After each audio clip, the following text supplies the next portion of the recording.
We're just days away now from the start of the school year for colleges in the St. Louis area and throughout the country. Fall classes begin August 24th at the University of Missouri St. Louis and at Mizzou, and August 25th at St. Louis University. And with the return of students, scammers will be hard at work as well, trying to steal the identity of college students.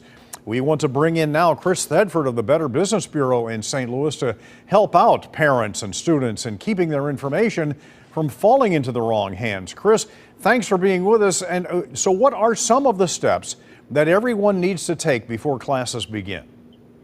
Well, the first one is to acknowledge, Dan, what you've talked about, which is that you need to have this conversation with your children who are headed off to college. It seems like life's gotten more complicated for all of this, and this is another example of how things have become more complicated for parents sending their children off to college. So you need to understand that last year, that student loan fraud rose 88% in 1 year, according to the Federal Trade Commission, and that people under 30 lost over $200 million to this sorts of fraud. So it's a big problem, and you need to talk to your students about it before they head off to class. The biggest thing to tell them is to understand to keep important documents under lock and key in their dorm rooms. It might be the first time where they've been in a situation, Dan, where they're sharing a living space with a lot of people, and they need to understand that there are certain things like their driver's license number, their social security number, that they need to keep private, and they need to keep it out of the reach of other people.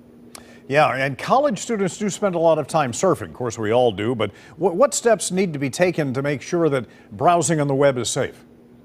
Right, they probably surf a lot more than you and I do, and so they need to make sure that the security features on their computers are up to date. And when you send them off to school with their computers and all those things that are involved in that, make sure that you've got the most up-to-date spyware and protections that you can put on there. They also need to understand if they're doing any sort of shopping online, Dan, that they need to do some research to make sure that whoever they're purchasing from can be trusted to deliver the product, and also understand that when they transmit financial information, credit card information through the web, that they're doing it through a secure portal, and that information is encrypted. So you need to have all of those steps in this talk with your students before they head off.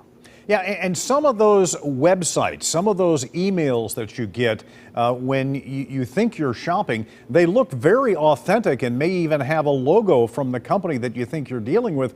The scammers are really getting high tech in this, aren't they? Yeah, they are. They are very, very, very high tech. And so you need to make sure that you go through all of these steps, make them understand that with the email that they need to be particularly careful, particularly when it's coming from sources that they weren't expecting to get emails from. Yeah, and what's the best way they can get information, Chris? Always come to BBB.org. It's available 24 hours a day, 7 days a week. We'll tell you everything you need to know. Your students can go there too. Yeah, keep up to date on all that good information from the Better Business Bureau. All right, Chris Thedford with the BBB. Thanks so much for being with us. Have a great day, Chris. Thanks, Dan.